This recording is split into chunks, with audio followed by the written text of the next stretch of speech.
Olá, estudantes do Brasil! A partir de agora, estamos mais perto da reta final do ensino médio. Você é meu convidado para aprender sobre os conteúdos de filosofia do terceiro ano. Nas próximas aulas, você vai ver como a filosofia interage com a arte, com a cultura, com a religião, com a ética, com a política e com o amor. Veremos como a filosofia se relaciona com todas as áreas do conhecimento. Até hoje, a gente se pergunta como surgiu a vida na Terra e qual a natureza das coisas que existem no universo. E ainda tem aquelas questões existenciais como quem sou eu e qual o sentido da minha existência. Nas aulas de filosofia, você vai conhecer a metafísica, que é a parte da filosofia que estuda o ser enquanto ser e busca o significado e a essência das coisas. Gostou dos conteúdos? Você vai conhecer um pouco sobre cada um deles nas aulas de filosofia do terceiro ano. Espero você! Até lá!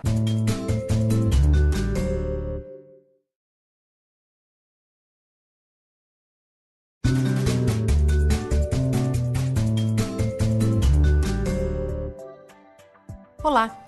O objetivo desse estudo é refletir sobre o conhecimento humano. Por muito tempo, houve a preocupação por parte dos cientistas e filósofos de entender o mundo e explicá-lo. Após um longo percurso, percebemos que para compreender o mundo, era necessário compreender como nós próprios nos apropriamos da realidade. Pensadores, filósofos e cientistas formularam diversas teorias sobre o que é a realidade e, sobretudo, como nós, seres humanos, percebemos essa realidade. Mas será que os nossos sentidos captam tudo que está à nossa volta? Compreender a estrutura do conhecimento humano é tão importante quanto adquirir os conhecimentos necessários ao exercício das atividades humanas. Desde situar-se geograficamente até resolver cálculos matemáticos para explicar a matéria física. Tudo é conhecimento. Assim, o mundo passa a ser ao mesmo tempo pensado por nós e também palco da nossa existência. Pense nisso.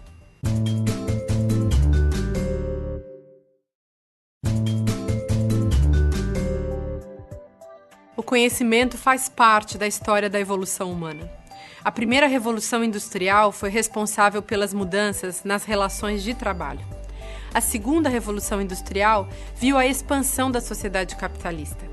No século XX, um novo conhecimento ligado à informática transformou a sociedade, gerando o que alguns chamam de revolução científico-tecnológica. A preocupação do ser humano com o conhecimento é antiga.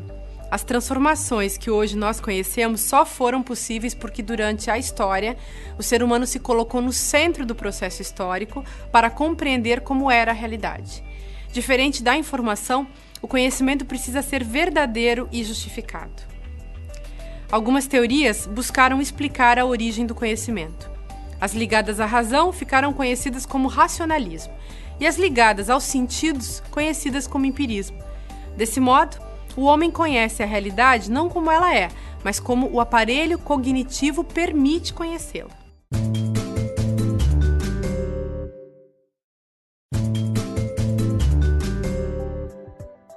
A história do conhecimento humano não cessa com o advento da era da tecnologia. Ao contrário, os novos aparelhos e máquinas nos oferecem a possibilidade de continuar a investigação acerca da condição humana e da realidade. O ser humano não deixou de ser um mistério para si próprio, e somente um esforço conjunto de pensadores poderá fornecer respostas para as perguntas mais fundamentais da humanidade. A filosofia surgiu distinta da ciência. Foi o aumento progressivo dos diferentes saberes que levou ao surgimento dessa área de conhecimento. Ser um filósofo era como ser um cientista, pois ambos se colocavam questões da mesma ordem e as buscavam responder. Hoje, as primeiras questões filosóficas ainda continuam vivas, como, por exemplo, o que é a realidade? Existem ainda outras doutrinas, como o ceticismo e o dogmatismo. No ceticismo, a verdade, se ela existe, não nos é acessível. No dogmatismo, uma só verdade ou conjunto de verdades é admitida. E apesar da radicalidade, as duas formas buscam sempre um conhecimento mais completo e preciso.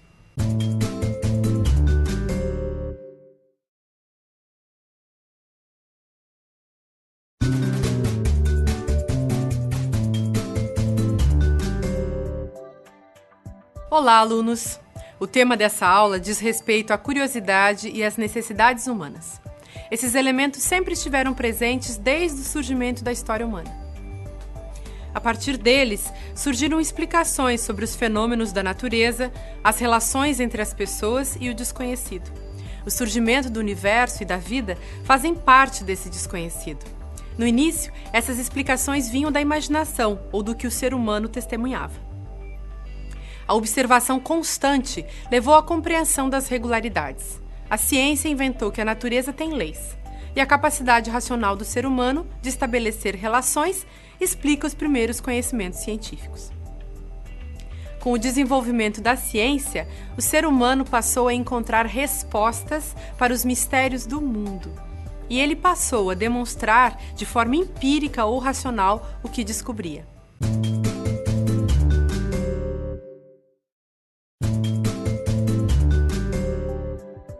A chamada Revolução Científica, ocorrida entre os séculos XVI e XVII, alterou os padrões de investigação da ordem do mundo.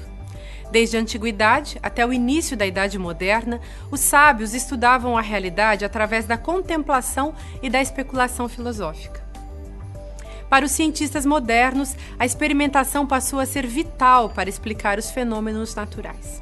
A ciência nasceu com o objetivo de compreender a realidade e se desenvolveu a partir do momento em que passou a adotar procedimentos para garantir a correção e a coerência da investigação científica. O rigor dos métodos científicos permite que as pesquisas sejam desenvolvidas por cientistas em diferentes momentos e lugares do mundo. Esse rigor confere objetividade e universalidade ao conhecimento científico.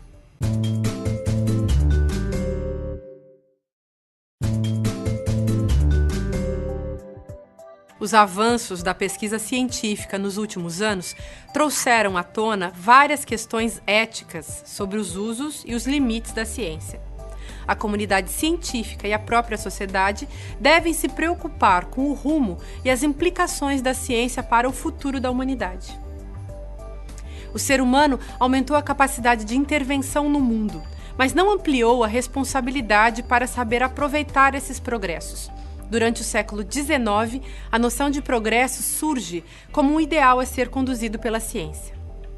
Mas o século XX tem experiências tristes, possíveis graças ao conhecimento científico, como as guerras impulsionadas por armas químicas e nucleares. A sociedade contemporânea enfrenta o desafio de combinar desenvolvimento sustentável com o avanço científico. O que você pensa sobre isso? O conhecimento deve ser completamente livre ou revisado pela ética?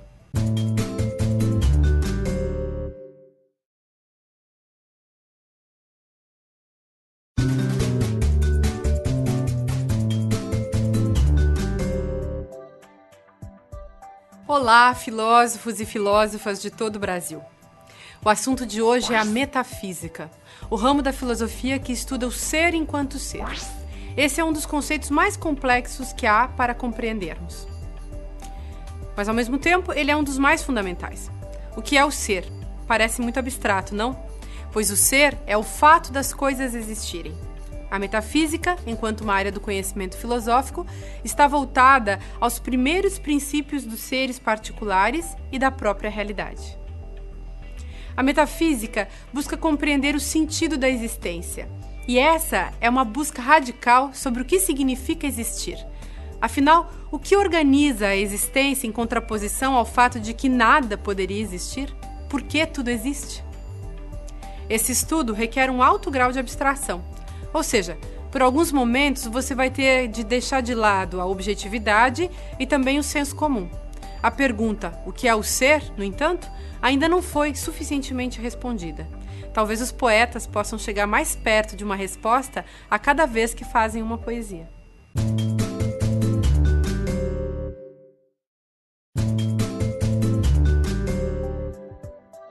Quando a filosofia surgiu, as primeiras questões giravam em torno do surgimento do universo e também da existência de um elemento que representasse a essência de tudo o que existe, ou seja, do ser em sentido absoluto. Demócrito lançou nesse momento o conceito de átomo. Outros pensadores da época cogitaram que esse elemento primordial poderia ser o fogo ou a água, ou o ar, ou a terra. Foi com a passagem do pensamento mitológico para o pensamento racional na cultura grega que os filósofos passaram a ter respostas fundamentadas na compreensão da realidade. Mas foi através da obra de outros dois filósofos gregos, Platão e Aristóteles, que surgiu a ciência da metafísica, tentando explicar a origem do que é. Na modernidade, a metafísica passou a ser a chance de explicar o que está por trás da ciência e de sua possibilidade de explicar o mundo.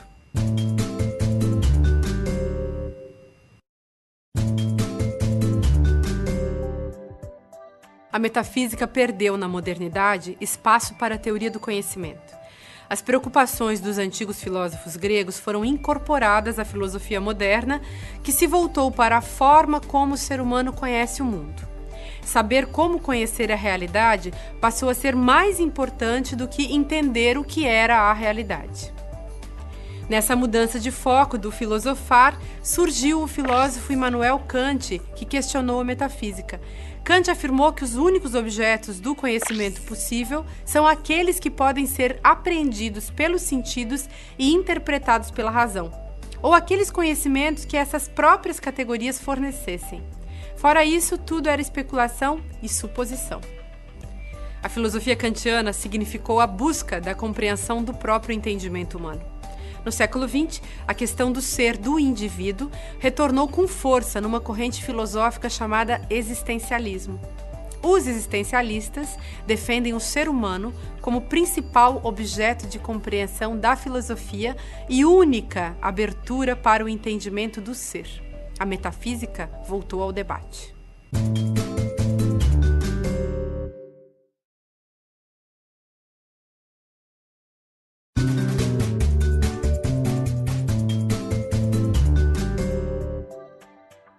Olá, filósofos e filósofas de todo o Brasil. Para quem é artista ou aprecia a arte, só existe uma forma de aproveitar a vida: viver poeticamente. A arte e a vida estão totalmente ligadas, uma ensina a outra.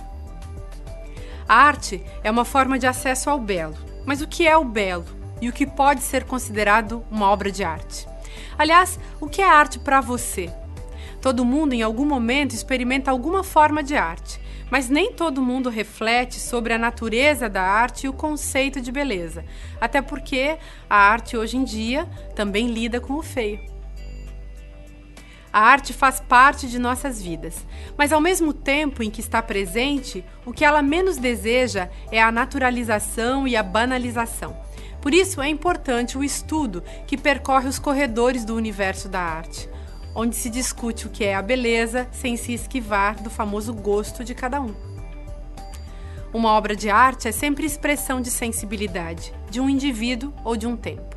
O belo, por sua vez, é um sentimento que temos diante de obras de arte ou até mesmo de eventos naturais ou pessoas reais. Entendemos que feio é aquilo que nos impede de sentir a sensação agradável do sentimento do belo. O feio é aquilo que nos perturba ou surpreende.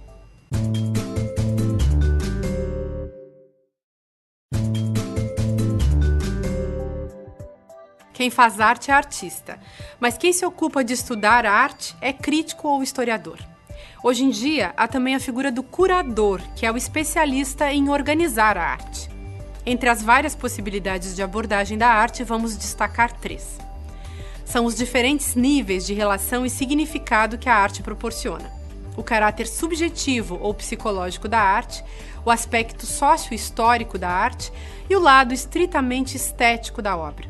Nessas instâncias, podemos verificar a ocorrência da arte. Elas revelam a dimensão multifacetada da arte enquanto um fenômeno tipicamente humano. Primeiro, o caráter subjetivo ou psicológico da arte, ou seja, o fato da expressão artística representar a expressão da interioridade de uma pessoa, no caso do artista. Em seguida, temos o aspecto sócio-histórico da arte, que se refere ao contexto em que se dão a obra e os movimentos artísticos. Enfim, temos o lado estritamente estético da obra, ou seja, uma obra enquanto criação artística dotada de certas técnicas e conceitos, que se relaciona, em maior ou menor grau, com a noção do belo.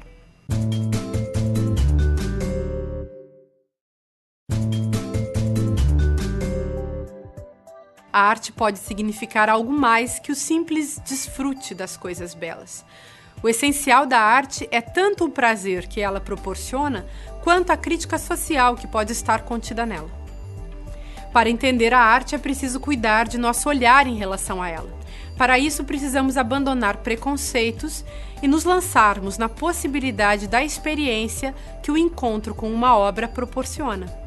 Não precisamos ter medo das obras, pensando que não estamos preparados para entendê-las.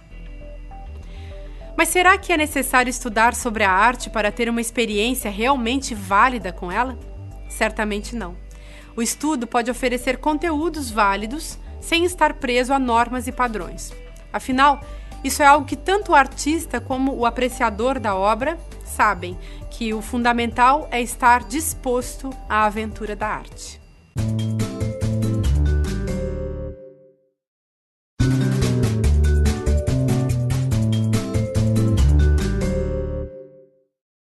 A arte é uma das formas de expressão mais antigas da humanidade. Através da arte, o ser humano pode criar e soltar a imaginação. É por isso que a arte tem uma ligação muito íntima com as nossas vidas. E não é preciso ser um artista para apreciar a arte. Existe uma relação entre o fazer do trabalho e o fazer da arte. São pequenos detalhes que unem esses dois universos, como criatividade, noção de beleza, sensibilidade, talento e ousadia. O artista precisa ter essas características, mas outros profissionais também, como os trabalhadores manuais que criam peças únicas. Para fazer o desenho de uma peça, é preciso saber utilizar os recursos do desenho e usar a criatividade. Você pode até dizer que não entende nada de arte, mas isso não é verdade. Todo mundo tem alguma preferência de cor, de estilo, de gosto. É assim que a gente começa a desenvolver o nosso senso estético, a entrar em contato com a arte, definindo do que a gente gosta. Depois é bom explorar o conhecimento na área. Existem muitos saberes ligados às artes, que nos explicam e despertam o nosso gosto. A arte está em muitos lugares, nos espaços públicos, nos palcos, nas paredes, nas telas, nas festas populares. A arte pode servir de fonte de inspiração para o nosso cotidiano. Afinal, temos que nos reinventar o tempo todo. E por que não fazer isso com criatividade e sensibilidade artística?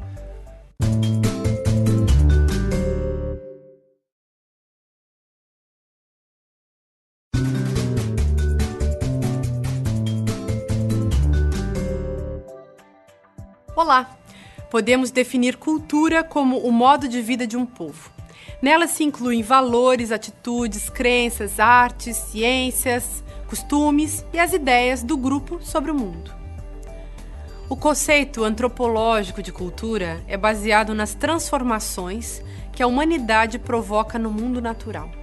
São as ações das pessoas no dia a dia e através dos tempos que transformam um lugar e criam uma nova cultura a partir daquilo que a natureza proporciona. Na antropologia, a cultura se opõe à natureza, assim como as ciências naturais se opõem às ciências culturais ou humanas. Para a antropologia, cultura é tudo que não é natureza. Enquanto a física estuda leis imutáveis, as ciências culturais falam de tudo que pessoas e povos criam e constroem no mundo. Hábitos, costumes, culinária, música, folclore. Existem muitas culturas pelo mundo. Algumas são parecidas com a nossa cultura, outras são bem diferentes. No Brasil, cada estado tem hábitos e costumes variados. E ainda que nós façamos parte de um mesmo país, com a mesma nacionalidade, temos características culturais diversas.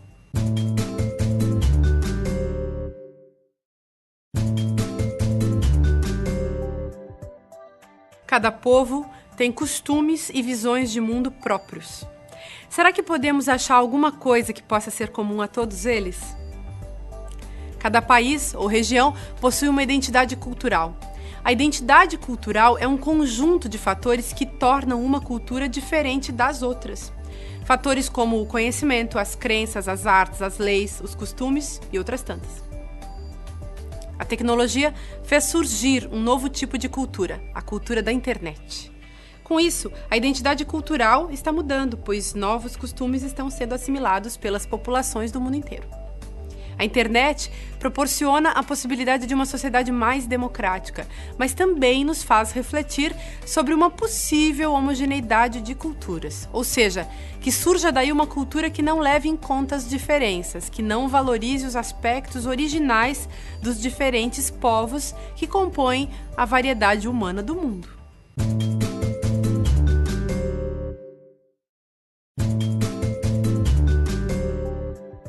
A cultura se encontra no centro de muitas discussões e debates. As ciências sociais e humanas reconhecem a importância da cultura no estudo das linguagens, das artes, dos sistemas de crença e das ideias filosóficas. A sociologia, em particular, considera o comportamento social como algo distinto do comportamento biológico. A ação social requer um significado. Os seres humanos são seres interpretativos, instituidores de sentido. Uma ação tem significado tanto para quem a pratica quanto para quem a observa. A ação não tem valor em si mesma, mas em função dos sistemas de significado que o ser humano utiliza para definir o valor das coisas e para codificar, organizar a conduta das pessoas. Esses sistemas ou códigos de significado dão sentido às nossas ações e nos permitem interpretar as ações dos outros. O conjunto de códigos e sistemas constitui a nossa cultura. Esses sistemas contribuem para assegurar que toda ação social é cultural e que todas as práticas sociais expressam ou comunicam um significado e, nesse sentido, são práticas de significação.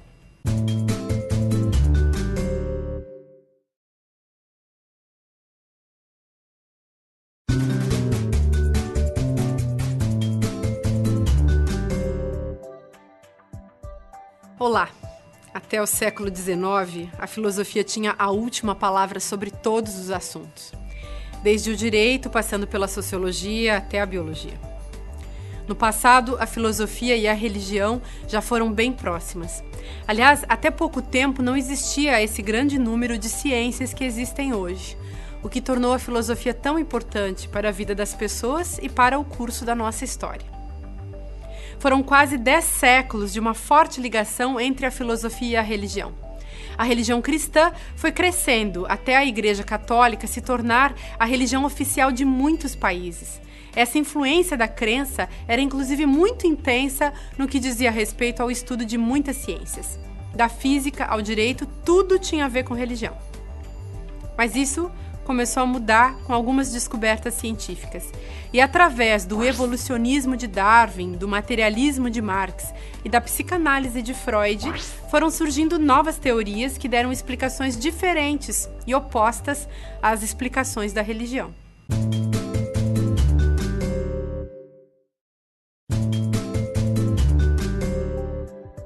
A filosofia é a mãe de todas as ciências. E os desafios que a ciência traz para a religião hoje nasceram dentro da filosofia. Mas hoje, a filosofia é como se fosse uma espécie de mãe sem filhos. As ciências cresceram e apareceram. Muitos estudiosos dessas ciências desenvolveram teorias importantes que vieram abalar o mundo da fé e dos dogmas que a religião sustentava por séculos. As explicações que a religião dava para a origem da vida e para o destino da humanidade eram aceitas até o século XVIII. Mas, após as descobertas científicas, como a teoria da evolução, surgiram novas formas de pensar. E já não havia mais espaço somente para uma verdade. A teoria da evolução foi elaborada por Charles Darwin. Ele tentou responder à pergunta sobre a origem da vida. E, da teoria da evolução proposta por ele, surgiu então a teoria do evolucionismo social. Ela diz que as sociedades eram primitivas antigamente e que com o tempo foram ficando mais civilizadas, cultas e educadas. Portanto, de acordo com o evolucionismo social, a natureza se desenvolve respeitando leis determinadas que os cientistas podem vir a conhecer com o passar do tempo. Logo, as sociedades também podem fazer isso.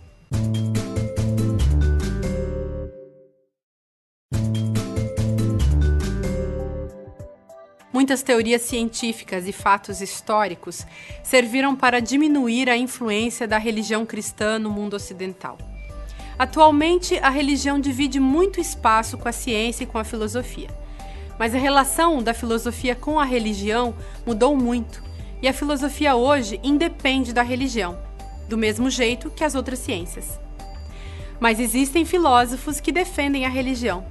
Se a religião é uma experiência cultural, é possível compreender o ser humano a partir da relação que ele estabelece com a sua própria crença. Para muitos grupos sociais, apesar do processo de secularização pelo qual passou a sociedade, a religião substitui a reflexão ética.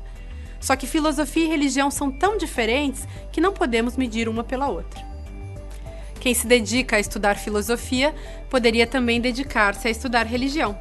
São duas áreas do saber e da ação humanos que mostram a busca do ser humano por um sentido.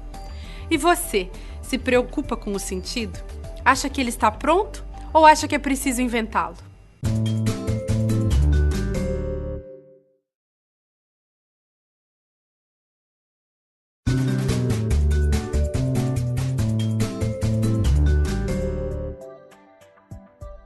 Olá! Para falarmos de ética, precisamos de pessoas que sejam conscientes das próprias atitudes. Uma pessoa consciente é aquela que pensa no que faz. Suas ações não são irracionais. A pessoa ética é responsável pelo que pensa e faz.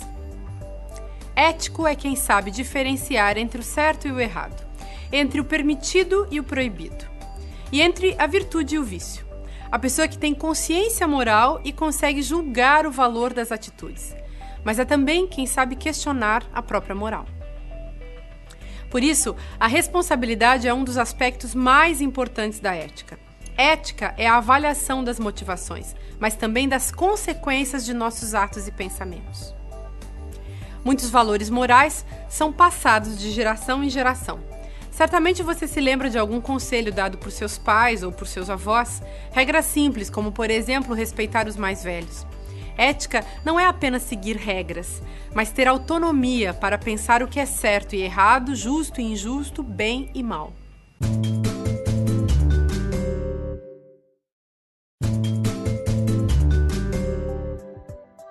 Não haveria ética sem a consciência moral, que pode ser percebida através da capacidade de decidir entre duas alternativas diferentes. Ao fazer isso, cada um avalia as motivações pessoais e as necessidades da situação. Avalia também as consequências para si e para os outros, e os meios e os fins para alcançar um determinado objetivo. As teorias éticas explicam como a cultura e a sociedade definem o que julgam ser a violência e o crime, o mal e o vício, e o que consideram ser o bem e a virtude. A ética acontece na relação entre as pessoas em uma dada sociedade. Por isso, não é algo distante da história, da política, da economia e da cultura de cada lugar. Durante muito tempo, a filosofia dizia que a liberdade não era para todas as pessoas e até defendia a escravidão. Isso aconteceu na Grécia Antiga, época de Platão e Aristóteles, e também na Idade Média, com o apoio da Igreja Católica. A escravidão começou a ser considerada uma coisa errada com os filósofos modernos, para quem todas as pessoas nascem livres.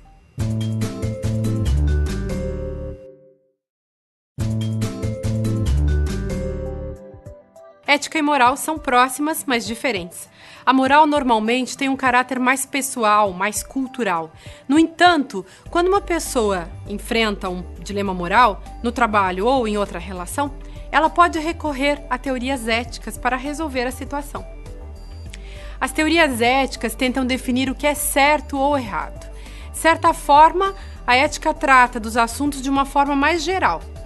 Definir o que é bom é um problema geral, é um problema teórico. Por exemplo, a ética diz o que é um comportamento regulado por normas. Mas, ao mesmo tempo, a ética sempre trata da decisão autônoma de um indivíduo que tem que decidir com seus próprios princípios o que fazer ou como se posicionar diante de um fato, enquanto a moral é o conjunto de regras sem questionamento. Qual das duas você prefere?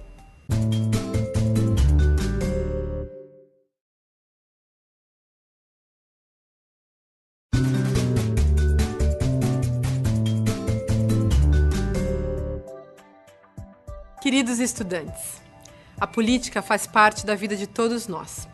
Falar sobre política é, para começo de conversa, falar sobre as nossas relações com os outros indivíduos da sociedade. Quando nos relacionamos com outras pessoas, estamos fazendo política. O ser humano é um ser social, que faz parte de muitos grupos sociais. O primeiro grupo social do qual fazemos parte é a família. Depois, aprendemos que fazemos parte de outros grupos maiores, como as classes sociais e o Estado. Fazer parte do Estado é ser cidadão, é ter direitos e deveres, é participar ativamente da política. Política é a arte de governar e administrar as cidades, os estados e as nações. A política tem um sentido mais amplo quando se refere às obrigações como cidadãos, e um sentido pessoal quando fala sobre as nossas relações sociais.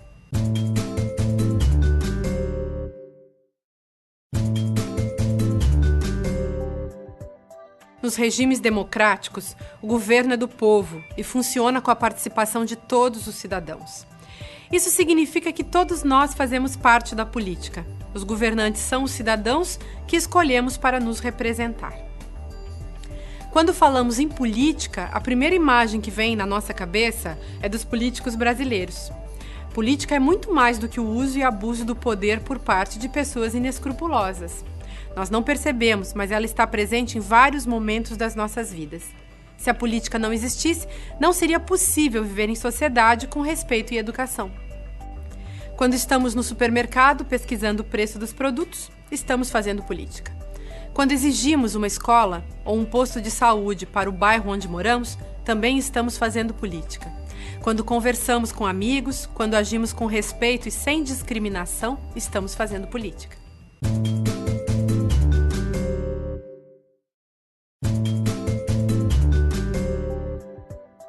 Na Grécia Antiga, o conceito de política se relacionava a tudo o que é urbano, civil e público. Aristóteles ampliou o sentido da palavra política, que passou a significar a arte de governar, e também os estudos da ação humana. Hoje em dia, a política se refere ao exercício do poder. Maquiavel, no século XVI, mostrou que a política pode ser apenas o controle dos fins pelos meios, o mau uso dos meios que joga fora o objetivo do bem comum. Poder pode ser controle e dominação, como aparece na filosofia de Foucault, mas poderia também ser algo bom, caso aprendêssemos a fazer dele um aliado na construção da sociedade. Quando o poder é partilhado e colocado em favor de todos, dizemos que é a democracia. O poder não pode ser visto como algo simplesmente ruim. Como você pensa isso? Você pensa que o poder pode ajudar a melhorar a nossa sociedade?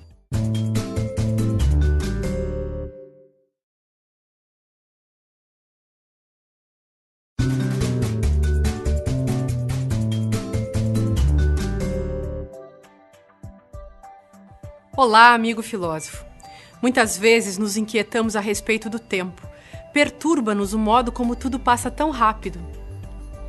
Geralmente falamos ou ouvimos expressões: todo dia a mesma coisa, o ano está passando muito depressa, com o tempo as coisas se ajeitam. Cada uma dessas expressões revela dimensões do tempo, ou formas como ele é vivenciado e simbolizado nas diversas culturas.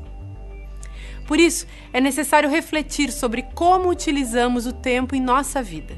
Refletir quanto tempo empregamos para cada uma das nossas tarefas. Em regra, gastamos tempo demais com as nossas atividades rotineiras, que nos esquecemos de que a vida é maior que tudo isso. Ao diferenciarmos rotina de vivências, fazemos no sentido de que ambas acontecem no tempo, mas elas possuem significações simbólicas e existenciais muito diferentes.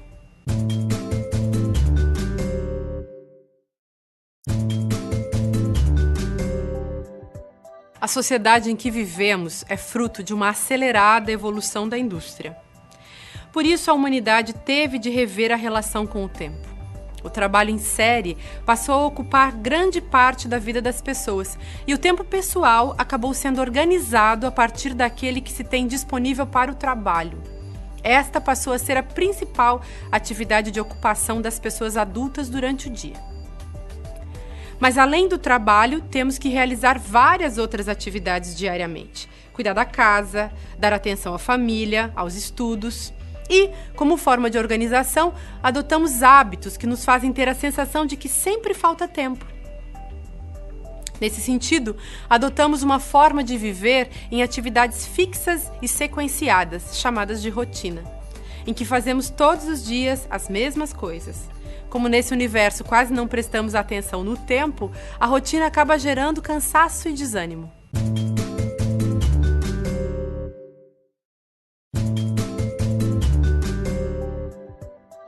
Todas as ações humanas acontecem no tempo e no espaço.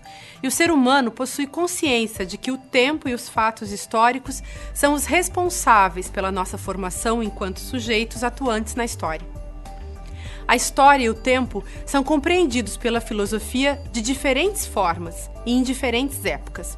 Nosso modelo de vida moderna nos ocasiona uma relação com o tempo cada vez mais apressada e rotineira. A rotina nos confere uma organização de nossas vidas, uma sistematização de nossas atividades. Mas é na vivência de acontecimentos significativos que nos descobrimos enquanto pessoas. E, ao mesmo tempo, nos revelamos como tal. As festas, as mortes e os nascimentos são vivências que tocam diretamente nossas emoções, dando um caráter ao tempo não cronológico e repetitivo, mas simbólico e existencial. Portanto, aproveite cada momento da sua vida. Ele é único.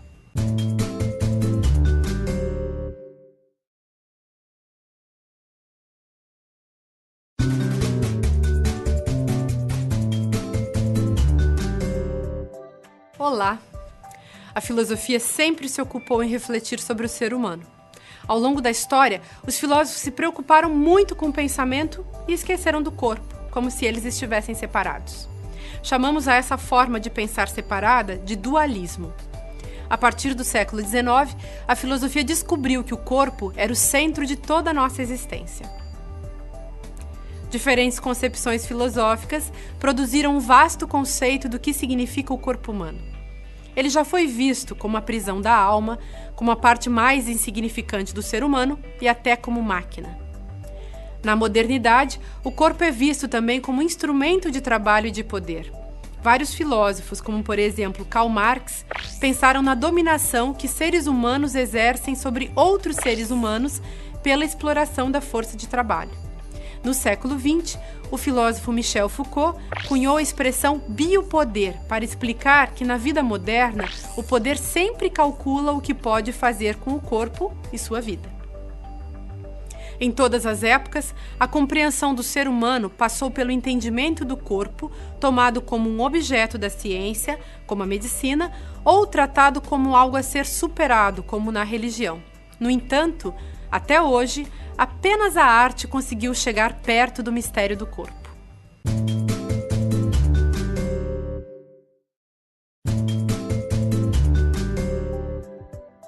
O corpo humano passou a ser uma questão central no mundo contemporâneo, não apenas para o bem do corpo. Hoje vivemos uma espécie de culto ao corpo que confunde afetos relacionados a ele. Ora parece que amamos o corpo, ora parece que odiamos. O avanço das cirurgias plásticas e de toda uma indústria que oferece ao ser humano a oportunidade de moldar, de formar e deformar o corpo é algo para pensarmos. Se na época clássica da filosofia era no espaço de diálogo e nos mercados que o ser humano desenvolvia o próprio eu, hoje, muitas vezes, são nas academias de ginástica e musculação e nos centros de estética que homens e mulheres se sentem mais realizados. Sou bonito, musculoso, jovem, logo existo. É para muitos a lei da existência. Bem diferente do penso, logo existo, que marcou a filosofia cartesiana. A medicina é a ciência mais fundamental quando se trata de pensar o corpo. As técnicas empregadas em diagnósticos e tratamentos de diferentes doenças não podem ser esquecidas. O cuidado com o corpo não é algo ruim, mas o excesso de cuidado pode sinalizar que não estamos nos relacionando bem com ele. Como você pensa isso?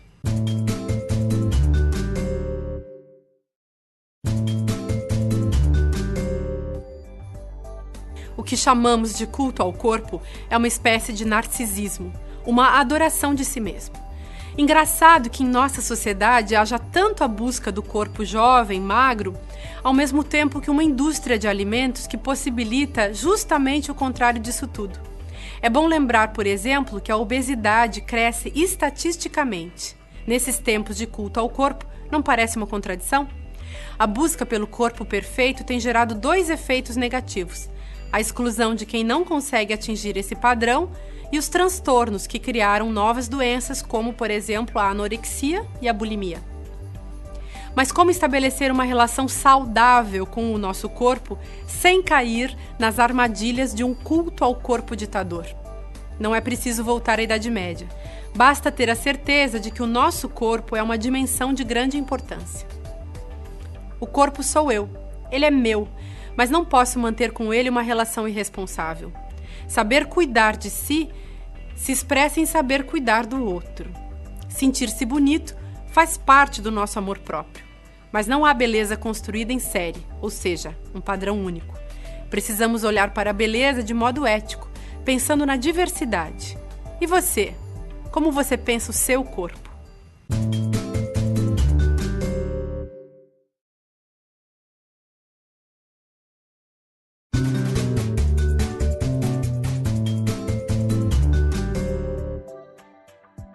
Olá! A filosofia se ocupa com a reflexão sobre o ser humano em todas as dimensões. E um dos temas sobre o qual ela mais se debruçou foi o amor. O amor faz parte da identidade da filosofia. O amor à sabedoria é a sua condição. Só filosofa quem ama profundamente o conhecimento, considerando que ele depende de nossa busca. A sabedoria, como campo de conhecimento, reflete a condição humana de forma radical e crítica. Mas por que um campo de conhecimento, ao estudar o ser humano, tem o amor como ferramenta principal? O amor é condição para que o ser humano se constitua enquanto pessoa. Isso acontece na relação de respeito, de amizade e de amor ao próximo. Somos seres de cultura, mas antes de tudo, seres de amor.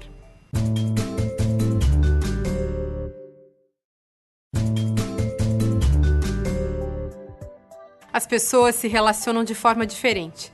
Há muitos afetos que atravessam nossas relações. Invejamos, odiamos. Felizmente, também queremos bem e amamos. É claro que você não ama todas as pessoas da mesma forma. O amor depende da relação e dos vínculos que se estabelecem com as pessoas. A forma mais comum do amor é o que os gregos chamaram de eros, o amor erótico. É o elo que permite relações entre pares amorosos. A paixão é um tipo de amor erótico. Nem sempre é boa, pois costuma estar ligada ao sofrimento da posse, do ciúme, da dependência. O amor erótico, no entanto, não precisa ser sofrido. Os gregos também perceberam a amizade como uma forma de amor. A palavra filia explicava a amizade como um amor de admiração, de respeito e de ética. Será que é possível ser ou ter um amigo numa sociedade como a nossa? Afinal, o próximo virou o nosso concorrente. Ao mesmo tempo, é preciso perguntar: seria possível viver sem amigos?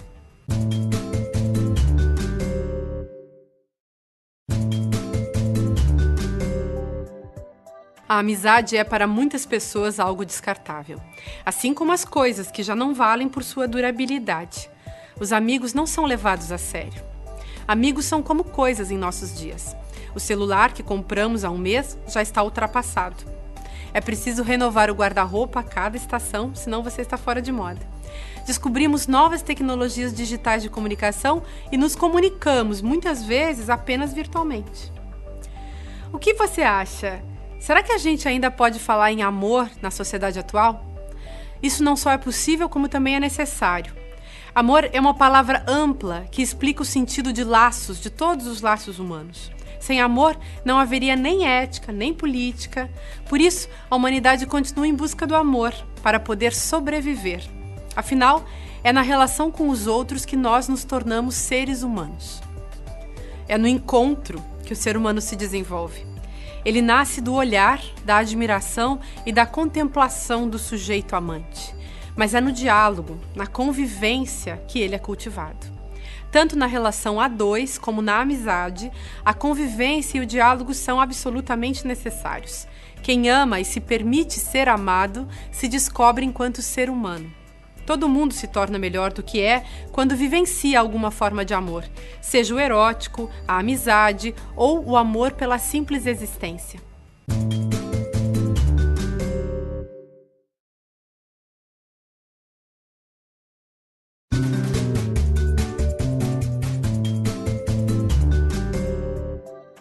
Olá!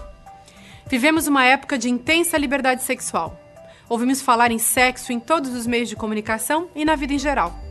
Enquanto vemos muitas cenas de conotação sexual e falamos sobre sexo em geral, no entanto, não temos uma educação sexual relevante. Por um lado, decresce o peso moral, favorecendo a liberdade individual. Por outro, a sexualidade continua sendo para muitas pessoas uma verdadeira armadilha. Muitos acreditam que o sexo é a essência de suas vidas, que se descobrindo o sexo se descobre a essência da própria existência, mas isso é apenas uma crença. No contexto atual, a palavra sexualidade define a compreensão que temos do sexo. A sexualidade varia no tempo e no espaço. Em nossa sociedade atual, duas vertentes de expressão sexual convivem de maneira tensa: o erotismo e a pornografia. Na primeira, está em jogo o desejo apaixonado. Na segunda, a indústria da obscenidade. Desde os primeiros filósofos gregos, a reflexão sobre o erotismo diferencia esse tema da pornografia. Essa distinção é importante porque compreende o erotismo como componente da dimensão humana. A pornografia é uma forma comercial de representação da sexualidade.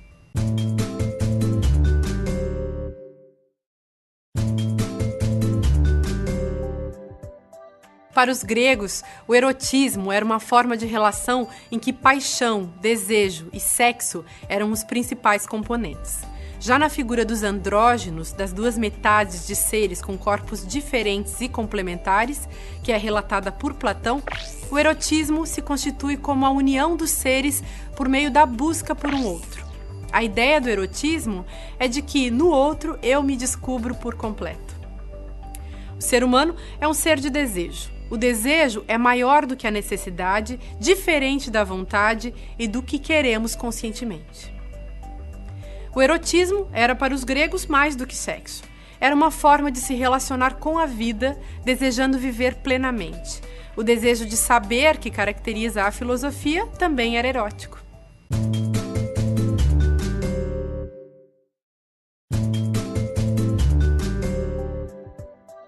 O erotismo é diferente da pornografia. Ele é uma expressão do amor. É um tipo de amor que necessita de uma relação mais próxima, corporal, mas sobretudo ligada ao desejo pela vida.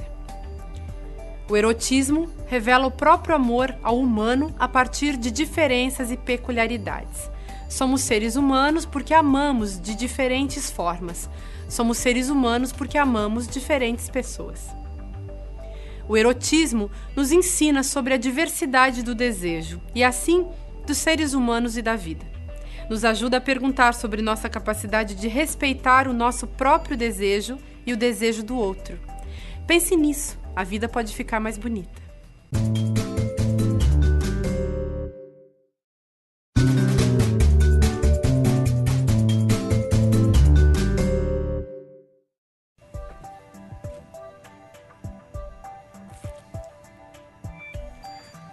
A arte é a linguagem dos sentidos em movimento. Alfred Luce disse em 1908 que toda a arte é erótica. Mas a arte erótica possui características próprias. Ela destaca o corpo e a pessoa sexuada. Através da arte, aumentamos nossa capacidade humana de desfrutar a sexualidade, transformando a experiência sexual em poesia. Ah, a arte, o erotismo. Um corpo na arte não é apenas um corpo. Na arte, o ser humano pode ser retratado de diferentes formas, tem linguagem própria. Na realização de esculturas e pinturas de corpos, os seres humanos buscam uma mensagem. O escultor ou pintor transforma o material em imagens do humano. Segundo Georges Bataille, todos conhecemos a nudez, mas é preciso perdê-la de vista se quisermos reencontrá-la. Eis a mola do erotismo. Pense nisso.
Parabéns, estudante! Você concluiu todos os conteúdos de filosofia do ensino médio.